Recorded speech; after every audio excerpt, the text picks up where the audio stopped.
Bom dia, nós somos do IDOSAR, Centro de Pesquisas e Proposições.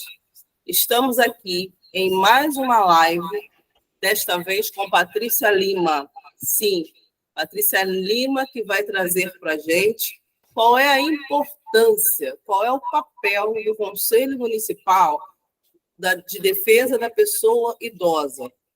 Você que tem uma pessoa que está idosando, você que quer saber maiores informações, quer ter mais conhecimento, vem para cá com a gente e assista essa live. Mesmo que você não possa assistir essa live, a gente vai deixar hospedada tanto no Instagram quanto no canal do YouTube, e aí você vai poder acessar a qualquer momento. Bom dia, Patrícia Lima. Bom dia a todos e todas. Gostaria de agradecer a todos que estão nos prestigiando com a presença e a todos que futuramente também assistirão. Esse é um tema, assim, de muito interesse, né? Até porque nós caminhamos para a terceira idade, nós também estamos idosando, e esse é um convite que a gente faz com muito carinho a todos. Obrigada pela sua disponibilidade de estar aqui conosco. Vamos lá, nós já temos aqui, né, o Roberto, temos mais uma que entrou, e aí vocês vão falando o nomezinho. Eu quero deixar vocês também que estão nos assistindo aqui nesse link à vontade para fazer perguntas, tá ok, pessoal? E já agradeço aí, né, a possibilidade de vocês estarem conosco, que para nós é um prazer. Patrícia, qual é o papel do Conselho Municipal da defesa da pessoa idosa? Lembrando que eu também faço parte, né, pelo Estado, enquanto servidora que sou, professora que sou, né? Mas essa live é para isso, é justamente a gente falar qual é o papel, porque muitos ouvem falar que tem um conselho que cuida das questões do idoso, mas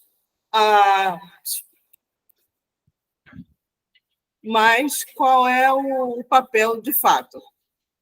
Então, antes de falar do papel do Conselho Municipal, que defende os direitos da pessoa idosa, eu considero importante a gente fazer um percurso, um pequeno percurso, né? Por que surgiu esses conselhos? Sim, né? Perfeito. Né? O que a gente tem? Aí você pode passar o slide? Passo agora. Por favor. A gente tem observado estatisticamente um crescimento populacional muito grande. Esse crescimento ele não é igual, né, em todo o mundo. Alguns países, esse crescimento tem sido assim exponencial, como é o caso do Brasil. O Brasil, em 2030, será o 6º país do mundo em número de idosos. Então, assim, a gente está com um crescimento muito elevado da população idosa, ao passo que a população idosa vai aumentando, a população de jovens automaticamente vai diminuindo. E, sabendo que essa população vai aumentar, observa-se necessidade também de ações, né, nas áreas sociais, nas áreas da saúde, nas áreas econômicas, para que possam estar atendendo essa população. Sim. Então, assim, o envelhecimento é algo natural, por conta de diminuição do número de filhos. Cada vez mais a gente observa assim, os casais tendo menos filhos. Menos filhos.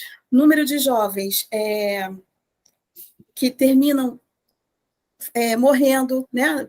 Jovens, principalmente homens, que morrem na juventude em decorrência, né, da violência mesmo, da violência urbana. Das suas opções de vida, né? Das suas opções. Né? Isso, da violência urbana. Então, saber que o Brasil caminha para um número acentuado de idosos requer também, não só o Brasil, mas outros países também, requer também pensar em políticas para esses idosos. Sim.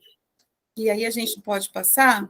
Eu trouxe um gráfico aí na página seguinte, que ele mostra... no Brasil, né?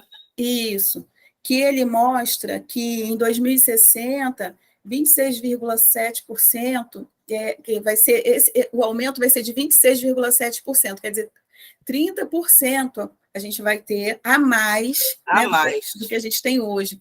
Vão ser para 170 idosos, 100 jovens. Nós teremos 170 idosos para cada 100 jovens. Então, assim, todas as adaptações necessárias precisam ser pensadas agora, né, para esse futuro. Entendeu? Perfeito. E dentro dessa visão, dentro desse estudo que já comprova o aumento considerável, né, da população idosa, não só pensar em políticas públicas ou atividades, mas, sobretudo, em como promover mais qualidade de vida. E aí, eu externo aqui, Patrícia e todos que estão conosco, a minha preocupação, porque eu observo que está tendo todo um movimento de retorno dessa pessoa que está idosando para o mercado de trabalho formal. Sim. Então, qual não é a minha preocupação se daqui a pouco essa pessoa que está idosando, que agora, né, de acordo com tudo que está sendo proporcionado a ele tem uma expectativa de vida de 30, 40 e 50 anos a mais para viver. E se ele pegar esse presente que ele ganhou, né, de um aumento de expectativa de vida, e devolver para o engessamento do mercado de trabalho formal, meu Deus, vai ser uma pessoa muito frustrada. Sim. Pensando nisso, é que nós, do Idosar Centro de Pesquisas e Proposições, nós fizemos uma pesquisa sobre o mercado de trabalho formal e a pessoa idosa. Em nenhum momento a gente não está dizendo que a pessoa que está idosando não deva trabalhar, não deva produzir, não é isso. Mas dentro desse engessamento, né, do mercado de trabalho formal, é que não pode ser mais. Porque quantas perdas para poder ter um sustento mínimo, né? Perdas de quê? De relações familiares, né? Relações com outras pessoas também. Quantos deles, né, não abriram mão de ter uma saúde melhor, né, indo trabalhar debaixo de sol, chuva, doente, enfim. Então, dentro dessa temática, desse olhar, a gente propôs essa pesquisa, que nós, inclusive, divulgamos o resultado dela lá no simpósio que teve sexta-feira passada, como passa rápido, né? Uma semana. Nós tivemos um simpósio sobre o Estatuto da Pessoa Idosa, nós divulgamos essa pesquisa lá, né? Demos todas as estatísticas, e a maioria dos participantes, de 338 respondentes, disseram que as pessoas idosas, elas permanecem ou voltam para o mercado de trabalho por motivos econômicos. Era uma coisa que a gente já sabia, mas quando a gente tem uma estatística que aponta, que legitima isso, é outra coisa, né?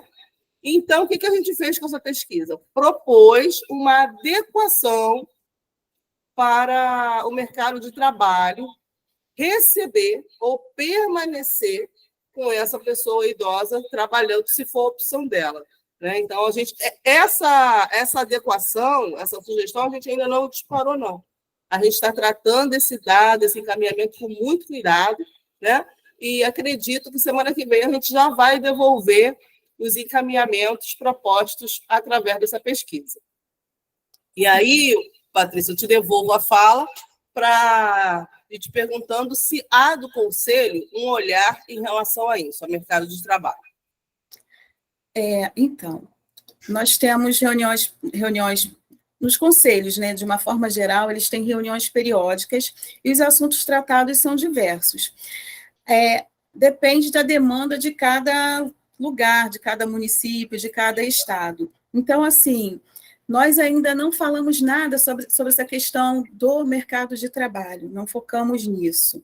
Eu observo ainda muito, de uma forma geral, a cultura de que o idoso é aquele que depois que faz, a pessoa é aquela que depois que faz 60 anos só tem direito ao passe livre e vai procurar um curso de crochê, Isso, as pessoas... Nós até falamos disso lá no simpósio, né, Patrícia? Eu falei, gente, não é possível que o prêmio de consolação de ser idoso, seja dar de graça no transporte. Não é possível isso. A sociedade, né, ainda tem uma cultura de descarte, de isolar, de achar que ali acabou a vida. Não, sim, ali está começando uma outra vida, numa outra perspectiva. Né? Você trabalhou uma vida inteira, você se doou uma vida inteira, você precisa ter também, além dessa opção do mercado de trabalho, com as adaptações necessárias, também um momento do teu lazer, um momento de se dedicar à cultura, muitas sim, vezes que você não teve, né? Quando você era jovem, por conta de ter deixado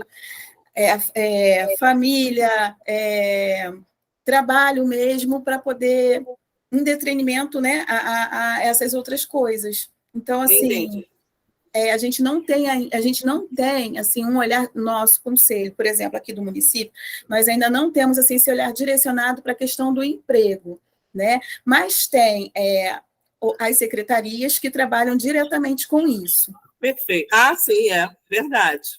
Só não sei se eles estão atentos à necessidade de adequar, né, e não deixar que a pessoa idosa permaneça com a mesma estrutura, né? Até porque, por mais que hoje o idoso esteja mais vigoroso, mais disposto, não é a mesma coisa, né? É um outro momento em todas as áreas da vida dele, inclusive nessa questão fisiológica. E aí, passando um pouquinho aqui o slide, Patrícia. Sim. Né, a gente fala, né, dessa linha legislativa, né, que chegou ao Estatuto da Pessoa Idosa. Você quer falar um pouquinho disso? Então, nesse percurso, né, e observando sim, todas essas necessidades, inclusive essa da questão do emprego, até que você tocou agora, é que surgem, né, as leis. Você observa não só essa questão da fragilidade, mas a questão também da sociedade se adequar a essa nova realidade que se impõe. A gente tem que ter um olhar sobre os vários aspectos para a pessoa idosa. Não é só na questão de proteção e cuidado, mas as questões também que vão demandar questões sociais, por exemplo, como você fez na pesquisa, eles vão... como eles responderam, que continuam trabalhando porque precisam ajudar a família, né? Precisam complementar a renda. Até essa questão, a legislação, ela precisa estar atenta a isso. Né? Precisa. E aí, desde 1988, a Constituição Federal já falava nessa questão de garantias de direitos, mas de uma forma geral. Direito à vida, direito à saúde, como todos outros cidadãos. Em 1994, foi feita a Lei 8.842, que fala da Política Nacional do Idoso. E que cria os conselhos, né? E que cria os conselhos Conselho Nacional, Conselho estadual e os conselhos municipais. Isso. Nem todos os municípios e estados têm os conselhos, né? Isso é uma questão de organização de cada município, de cada estado. Mas aí você vê, né, Patrícia, a lei é de 94, nós estamos em 2023 e ainda não temos os nossos 92 municípios com o conselho. Então, assim, a gente vê um pouco uma falta de priorização nesse sentido. Exatamente. Né? E aí, o que eu vejo também? Que alguns conselhos eles acabam se criando a toque de caixa. Olha, temos que ter um conselho, vamos lá. Sim. E aí juntam um monte de gente, colocam no espaço, publica o nome da pessoa e vai. E aí Sim. a gente vê que essas pessoas não sabem nem quais são as atribuições do conselho. Aí que entra o Idosar. Nós, do Idosar, estamos promovendo capacitação para os conselhos, né, para os membros de conselhos municipais, né, de defesa da pessoa idosa. Então, a gente traz toda a atribuição, né, legislativa, a função dele, o olhar, a questão das verbas, que ele tem que ter conhecimento. Então, a gente promove. Você que está ouvindo a live aí, contrata o Idosar para qualificar o seu conselho municipal. Porque não é só juntar um monte de pessoas no espaço e, toma aí o Estatuto do Idoso e vai. Não, exatamente. Por exemplo, tem a criação da lei. Atualmente, por exemplo, a gente tem as questões do fundo do idoso, né? Como se aplica esse fundo? Como vai utilizar? Quem vai utilizar? O que demanda a utilização desse fundo? Isso é uma situação que nós, enquanto conselheiros, não temos essa formação, esse controle, entendeu? Isso é muito escasso ainda, está muito aquém daquilo que a gente precisa. Isso aí é uma coisa assim que a legislação e a própria dinâmica mesmo de funcionamento dos conselhos precisam rever. E em 2003, no dia 1º de outubro, como presente do Dia Internacional do Idoso, foi criado o Estatuto do Idoso, que, devido às suas especificidades, vem trazer com prioridade, né, uma legislação própria mesmo para a pessoa idosa, que Sim. hoje eles chamam, né, de pessoa idosa, foi atualizado com essa nomenclatura, para buscar atender a todos, né, porque não é só do idoso, da idosa, e para tirar também aquela coisa assim de que é velho. Não, não é velho, é uma pessoa, ser humano, que chegou à terceira idade e precisa ser tratado com dignidade. E o Estatuto do Idoso, ele é muito completo. O que demanda para a sociedade é respeito a esse estatuto, respeito à legislação, aplicabilidade da lei, que muitas das vezes não acontece, em várias esferas. Patrícia, você falou uma coisa que me chamou a atenção, né? Você afirmou que o Estatuto do Idoso ele é muito completo. A gente que está realizando o simpósio, a gente vai fazer o 3º em julho, a gente está mergulhando, você viu lá, você esteve conosco, em item por item do Estatuto. Realmente, quem estruturou o Estatuto teve a preocupação de pensar em todos os contextos, a gente vê isso, né? Fato é também que ele nos parece completo porque as pessoas também não mergulham muito a fundo nos seus direitos. Não é? Lembra lá? Tá, direito a transporte, pego minha carteirinha de graça. E nas outras questões? Eu sei que eu tenho esse direito, mas quais são os caminhos para eu usufruir dos meus direitos? O caminho mais fácil, o direito mais fácil de ser usufruído, temos que reconhecer, é o do transporte. Porque ele completou a idade, mostrou somente a identidade, ele já usufrui daquele direito. Os demais direitos, e aí é por isso que a gente promoveu o simpósio, até para as pessoas saberem quais são os caminhos, eles têm aí um trâmitezinho, né? Seja de procurar um CAIS, seja de procurar um Ministério Público, um fórum, Ministério Público, tem os caminhos. E que a pessoa muitas vezes não sabe. Eu tenho um exemplo disso na família, e nós perdemos um tio por parte do meu esposo, em que ele precisava de uma internação e estava lá naquela demora, e aí a família sabedora que a gente está trabalhando com essas questões de idosos, elas me procuraram, Alexandre, o que eu faço? Falei, olha, vai alguém da família, né, o filho, alguém que está representando o tio, vai até o Ministério Público e solicita encaminhamento para transferência. Menina, eles fizeram isso na mesma hora que eu falei. E realmente conseguiram e transferiram. Mas quantos não sabem desse caminho? Sim. Né? Então, tem os trâmites. Né? É mais do que falar assim, olha, o idoso tem direito à habitação, tem direito a isso. Tá, mas quais são os caminhos, os meandros? Essa caixinha preta, ninguém está revelando. Por isso que, mais uma vez eu digo, a gente sentiu a necessidade de fazer o simpósio para justamente mergulhar nisso. Né? E aí já fica a dica, próximo simpósio, esteja com a gente, você que está aí com a gente nesse Meet, né? Esteja com a gente no próximo simpósio. Estaremos tratando dos títulos 3 e 4 do Estatuto da Pessoa Idosa. Alguém que está aqui com a gente quer fazer uma pergunta à Patrícia? O Roberto ele postou uma mensagem. É? Eu quero falar uma coisinha antes. É importante essa divulgação da lei e como você chegar, né, à efetivação mesmo daquilo que você precisa, daquilo que você quer. A lei existe, mas como, né, você fazer cumpri-la? Sim. Isso é necessário, esse conhecimento não é divulgado. Não é divulgado. Então, assim, a gente precisa, né, estar fazendo com que essas informações cheguem às pessoas. Isso é muito interessante, Alexandra. Qual foi a pergunta que o Roberto fez? Você consegue ler aí? É uma mensagem que ele escreveu. Peraí. Ele escreveu: o Estado deveria visitar os municípios e orientar o Executivo para criar conselhos, principalmente do idoso. Você fala, Alexandre? Eu falo sim. Roberto, como eu falei, eu também sou membro, né, do conselho, só que na esfera estadual. E nós temos feito isso, tá? A presidente do conselho, né, na pessoa da Maria Pociano, ela tem visitado recorrentemente os municípios, tem proposto, né, reuniões para poder enfatizar essa questão das atribuições, inclusive tem visitado muitas ILPIs. Mas é fato que a gente também não tem pernas para isso tudo, afinal de contas são 92 municípios, né? E várias ILPIs, e vários contextos. Ainda tem isso também, essa redução, um conselho diminuto, no sentido de pessoas participando, que não tem pernas para ir a todos os lugares, né? Mas a gente que está dentro, a gente vê esse movimento. Mas quem está fora não vê e acha que não está acontecendo nada, né? Isso é ruim.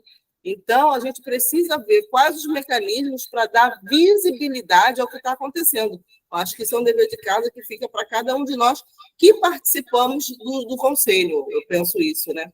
Patrícia, te devolvo, porque a nossa hora está indo embora. Então, e aí a gente, seguindo, né? Mas obrigada, tá, Roberto, pela colocação. Podem fazer perguntas e colocar colocações. Colocar colocações, não, postar colocações. Já que se propôs essa política para o idoso, uma questão é o que é ser idoso? E aí a legislação, né, o Brasil prevê que a partir de 60 anos ou mais é considerado idoso. Só que, assim, isso é limitar muito, né? A questão da idade é limitar muito. O idoso vai muito além disso, né? Aí a gente pode traduzir para sabedoria, conhecimento, experiência. Sim. E, sobretudo, respeito à sua história de vida, né? Ao seu passado, aquilo, tudo que ele já percorreu para chegar até aqui. Então, assim, a gente segue, mas não se limita só a essa definição do que é ser idoso, uma pessoa fragilizada, uma pessoa que demanda cuidados, mas muito além do que isso, a quem a gente recorre quando a gente quer uma orientação, né? A gente estava comentando isso no simpósio, que você colocou como exemplo, países que o idoso é tão respeitado, né, que qualquer dúvida, qualquer orientação, você recorre a ele. Sim. Né? No Japão, por exemplo, né? Japão, China, os países orientais eles valorizam mais, né? Tem um respeito muito grande pela pessoa idosa.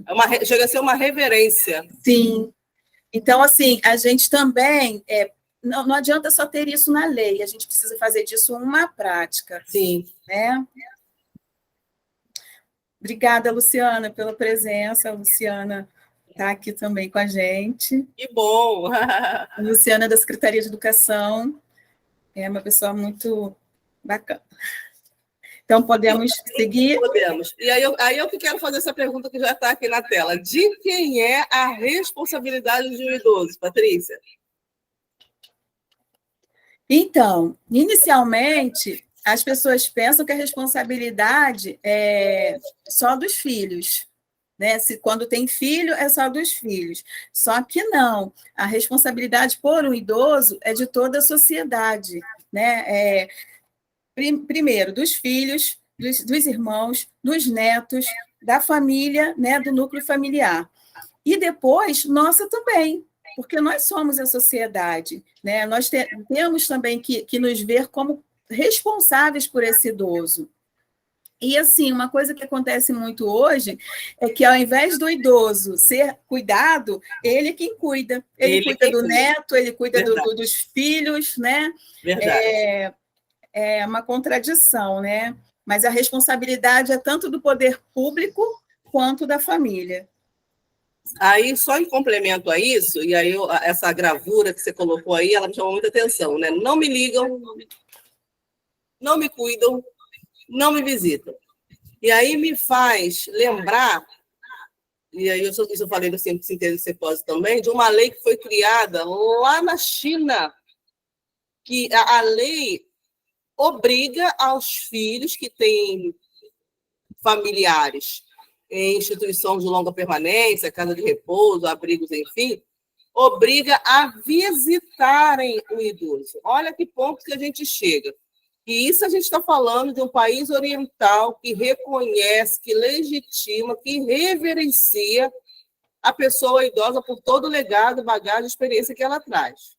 Então, precisou se criar uma lei porque viram que esses lugares, esses abrigos, casa de instituição, estavam virando depósito de pessoas idosas, e que os filhos meio que abandonavam por conta dos seus afazeres da vida, né? Que isso é fato. Verdade. Então, trazendo isso para um país subdesenvolvido, que é o Brasil, gente, então, como é que fica aqui nessa questão? Então, é para pensar mesmo. Então, o nosso afeto ao outro, principalmente a pessoa idosa, ainda que ela tenha algum grau de parentesco conosco, essa afetividade vai se distanciando tanto que, né, eu acho que eu cumpri a minha missão quando eu coloco o idoso numa casa dessa e acho que ele vai ser bem cuidado, e eu vou seguir a minha vida. Mas esquece, né, que a afetividade ela precisa ser mantida para o idoso não se sentir abandonado. Muito feliz essa gravura que você trouxe, Patrícia. Parabéns. É uma figura que fala muito, né? Forte, forte. Acho até que eu vou usar. Pode passar.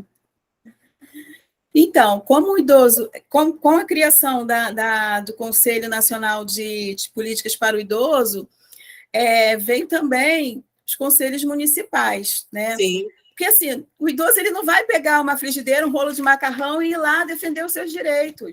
A gente, por exemplo, muitas das vezes está ativamente no trabalho, está ativamente na sociedade, a gente muitas vezes não consegue, através dos nossos conhecimentos, resolver, a gente precisa de outros recursos, o idoso também precisa, né, que alguém os represente.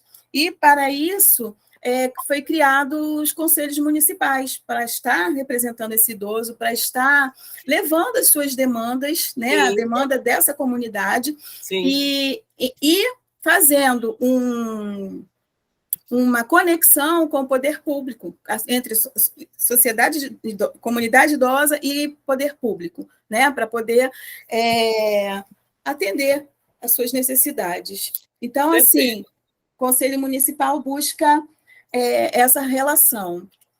Como é a formação dos conselhos municipais? Bom, isso vai depender do que está no regimento de cada conselho. Aqui no nosso município, e a maioria tem esse núcleo em comum, que é a formação pela sociedade civil e pelo poder público, nós temos sociedade civil, que são representantes da área da Conselho Regional de Psicologia, Conselho de Assistência Social, representantes de LPIs, e o poder público já é um outro grupo, né, também geralmente ligado a secretarias que trabalham com idosos, que têm em seu público pessoas idosas, Secretaria de Educação, Secretaria de Assistência Social, Secretaria de Saúde, porque, assim, o conselho ele precisa ser composto por pessoas que vão se ouvir, dar sugestões e levar essas demandas, né? Então, assim, a gente ouve sociedade civil, a gente ouve poder público, e ali são tiradas as proposições que vão, de alguma forma, beneficiar esse idoso. E aí, Patrícia, deixa eu colaborar um pouco com isso. Sim. Né? Eu faço parte do Conselho Estadual de Defesa dos Direitos da Pessoa Idosa, pelo Estado, como eu já falei, porque eu trabalho na Secretaria de Educação, sou professora, né? E todas essas reuniões nossas, elas, de verdade, elas se desdobram em encaminhamentos e se desdobram em ações. Haja vista que esse ano, no currículo, no componente curricular, né, no currículo das nossas escolas, nos currículos escolares, do Estado, tem lá o que a gente chama de itinerário formativo, olhando para a necessidade educacional da pessoa idosa. Olha que bacana. Mas isso é o quê? É fruto desses conselhos, de reuniões desses conselhos.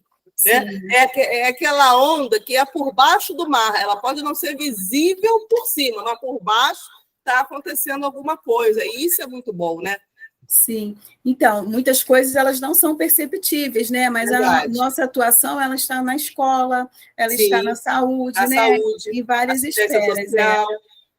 A Vera Nunes, na live passada, ela falou muito da função do CRAS na vida do idoso, e ela trouxe uma informação que eu não sabia, que nos CRAS, né?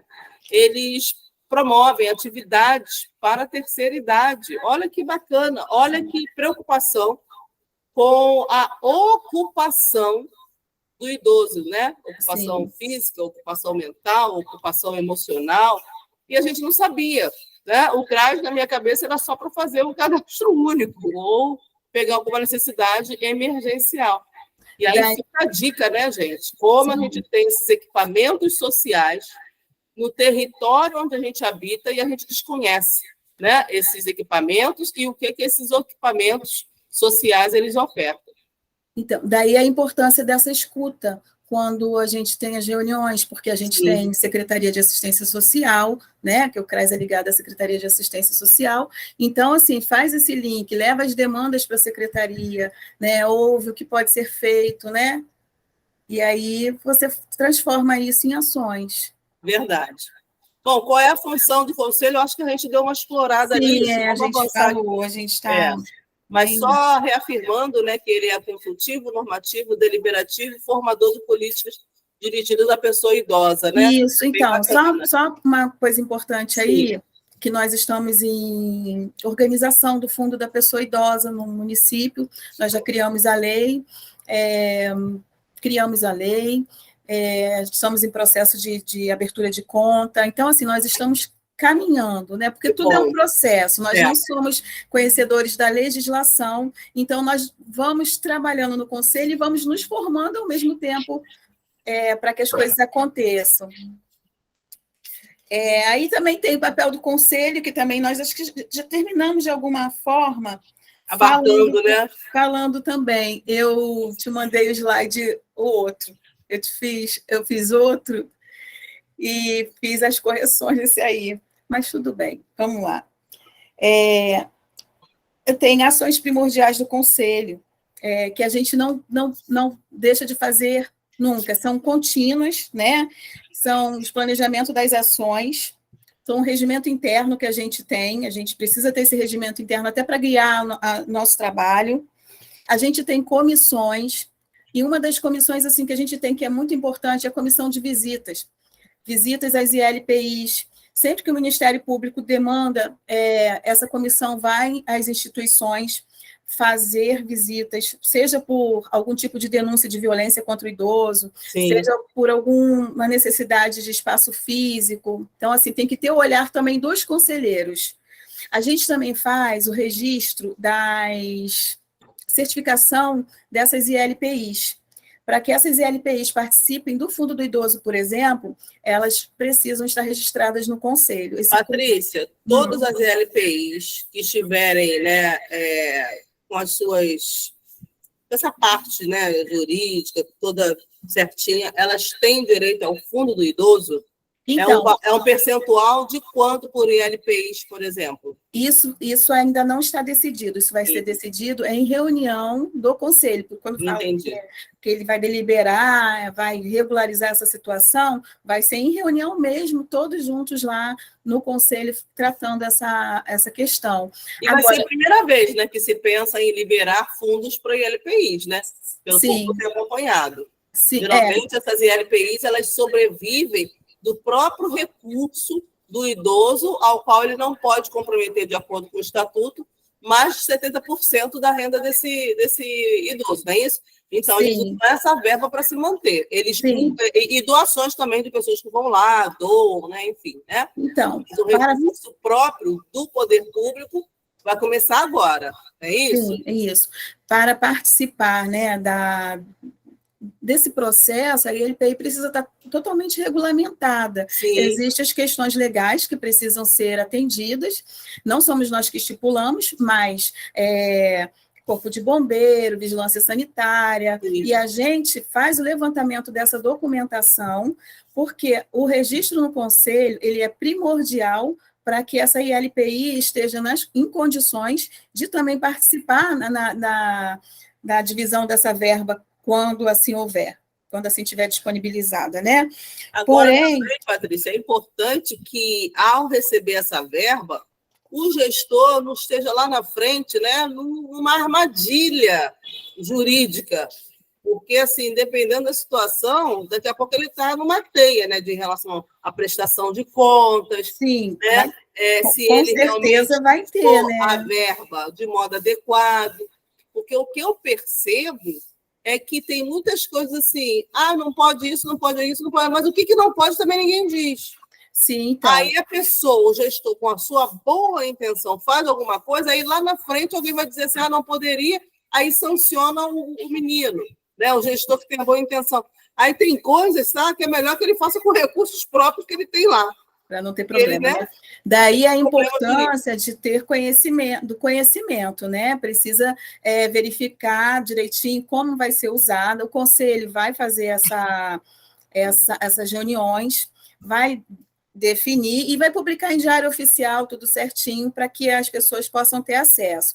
Porém, uma coisa assim que eu posso falar, que só 10 instituições no município são certificadas pelo Conselho. Tem muitas instituições que precisam ainda se adequar à legislação, e da entrada mesmo no pedido. Tem instituições que até têm a documentação, mas ainda não seguiram o caminho para dar entrada na certificação pelo Conselho Municipal de Defesa da Pessoa Idosa. Eu acredito, porque é muito burocrático mesmo, né? Uhum. Mas, no entanto, eles estão fazendo também um trabalho maravilhoso, a gente não pode descartar isso, né? Porque muitas dessas instituições, elas nascem com um sentimento de altruísmo, de ajudar, não é isso? Sim. É aquela pessoa que não tem que fazer alguma coisa, porque essa é a minha veia. Sim. E aí ele faz e depois ele precisa ser legitimado. Bom, e muitos também têm as suas atribuições e não conseguem devolver isso para o idoso, as suas atribuições, o gestor de LPI. O idosar, entendendo esse contexto, a gente agora, né, tem uma carta de apresentação em que a gente apresenta para essas LPIs, para esse gestor, né, a oportunidade de promover, por exemplo, entretenimento, encontros, passeios, pegando o idoso residente e levando até o local. Eu acho que isso é um ganho, porque tem nota fiscal, é tudo, e ele vai ficar seguro, e ele vai estar desempenhando a sua atribuição, né? Então, a gente está entrando nessas lacunas aí, que elas são reais, né? Enfim, vamos rumando para o final, então? Sim, eu gostaria de finalizar com duas pontuações. O Conselho Municipal ele é aberto a qualquer pessoa da sociedade, pode assistir às reuniões. Geralmente, as reuniões acontecem uma vez por mês. No Conselho Municipal de Nova Iguaçu, por exemplo, as reuniões são às terças-feiras, terceira terça-feira de cada mês, às 10 horas. E todas as pessoas que fazem parte do Conselho têm muito comprometimento com a causa do idoso, sabe? Não é da sociedade civil, são todos voluntários, né? Eles não recebem para isso, e do poder público são pessoas que são indicadas para estar lá dentro do seu horário de trabalho. Então, assim, não há nenhuma remuneração por conta disso, nós estamos lá para poder defender mesmo e garantir os direitos da pessoa idosa, na medida daquilo que a gente pode, daquilo que a legislação permite, dentro das nossas competências também, porque nós não recebemos denúncias, as denúncias são sempre direcionadas ao Ministério Público, nós acolhemos as pessoas e direcionamos para que vá para o Ministério Público qualquer tipo de denúncia, qualquer tipo de problema em LPI, maus tratos, qualquer coisa desse tipo. E eu gostaria de deixar uma mensagem, uma frase, que a gente precisa ter, né, enquanto sociedade, a consciência de que a gente estamos caminhando para idosar, né? E tratar o idoso é tratar também do nosso futuro, é cuidar do nosso futuro, o futuro que a gente quer, e a gente quer um futuro bom, pleno, né, com saúde, passeando, se divertindo, né, com atividades culturais, com atividades artísticas, com atividades esportivas, com o máximo possível de possibilidades para a gente viver bem e com dignidade. Gostaria muito de agradecer o convite, me sinto muito feliz por essa oportunidade. Não estou te ouvindo. Entrou aí o Enos, está entrando a Elisa, aí no finalzinho para contemplar, que bacana. Mas, Patrícia, a gente é que agradece esse presente que é você. Foi uma indicação de uma amiga que nós temos em comum, a professora Kátia Vaz. Né? Kátia Vaz, inclusive, ela faz parte do Conselho Consultivo do IDOSAR, Centro de Pesquisas e Proposições, onde a gente se reúne para fazer ali o melhor. Esse conselho consultivo ele é composto, né, de pessoas que têm a mesma visão, a mesma fé, né, porque a gente entende que a gente precisa não fazer nada de nós mesmos, né? Eu agradeço aqui todo o conteúdo que você trouxe, um conteúdo consistente, né? E que com certeza vai ajudar a muitos que estão ouvindo ou que ainda ouvirão essa live, que estará hospedada, como falei, no canal do YouTube do IDOSAR e também no Instagram do IDOSAR. Tá? E para você que não conhece o IDOSAR, acesse o nosso site www.idosar.com.br.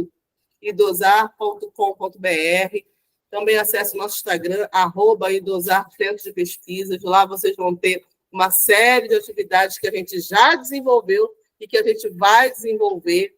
Então, você que está aí conosco, né, o Roberto Chaves, a Lu Mata, o Enos Silva, a Elisa, a gente deixa aqui, né, o nosso contato. E também, meninos, estamos abertos a sugestões, tá? Vou até colocar aqui, ó, .com.br. Acesse lá. Nós promovemos simpósios sobre o Estatuto da Pessoa Idosa, congressos, palestras, querendo contratar, chamar o IDOSAR, a gente vai nesses espaços, né, colaborar. A gente também promove, né, a linha de entretenimento saudável, entretenimento, né, balizado com aquilo que o Estatuto preconiza, né, com uma empresa séria que é a Avante Rio Turismo, que é o nosso parceiro, né, nessa questão de entretenimento, de passeios também. Então, a gente está tentando, pelo IDOSAR, atender, né, todo esse universo que tem a ver com a pessoa que está idosando. Somos novinhos, estamos começando agora, mas, como eu costumo dizer, né, Deus me dá coisas que é igual filho de elefante, já nasce grande. Então, Patrícia, mais uma vez, muitíssimo obrigada. Né? Continue você sendo essa mulher humilde, essa mulher que busca, né, com muita centralidade, ser institucional, profissional, dedicada. Muito obrigada pela sua amizade. E eu quero fazer outras parcerias com você e com todos que estão aqui, tá? Estamos juntas. O Roberto Chaves, tem algum idoso aqui, gente, com a gente aqui no Meet? Eu já vou querer marcar outra live, hein? Pode ser você o próximo, ou a próxima. Tem aqui idoso, Patrícia? Não. Não, tem ninguém idoso aqui, não. Todo mundo idosando, mas aqui tem todos nós temos conhecidos idosos, familiares idosos. Verdade. Tem pessoas da família assim, que têm idosos, pessoas da igreja que têm idosos. Olha que benção. Entendeu? Então, assim, pode entrar em contato com o IDOSAR que a gente marca uma live. E Patrícia e todos que estão aqui, a gente está com uma carência de lives de idoso masculino mesmo, porque assim, só as mulheres que vêm, né? Pois é, né? Eu quero um idoso para falar da sua experiência. Mas, gente, sem mais delongas, nós queremos de verdade agradecer esse momento, muito rico. Podem revisitar. Não deixe de se inscrever no canal do IDOSAR, não deixe de comentar essa live da Patrícia, tá? Muito bem colocada, com muitas colocações, muito esclarecedora. Tá? E não deixe de compartilhar e seguir a gente também, tá bom? Um beijo no coração e até a próxima. Eu vou, então, parar de gravar, ok, meninas? Beijo, Alexandra. Beijo a vocês que vieram. Viu? Bom dia.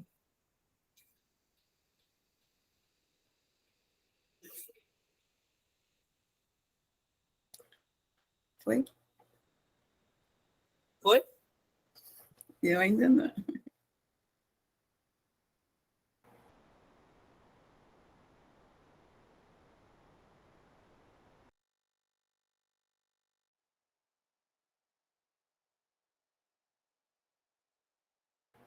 Bom dia, gente. Obrigada por vocês estarem aqui, tá?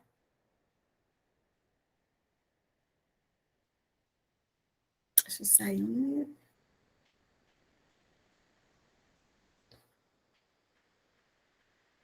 Que eu saio.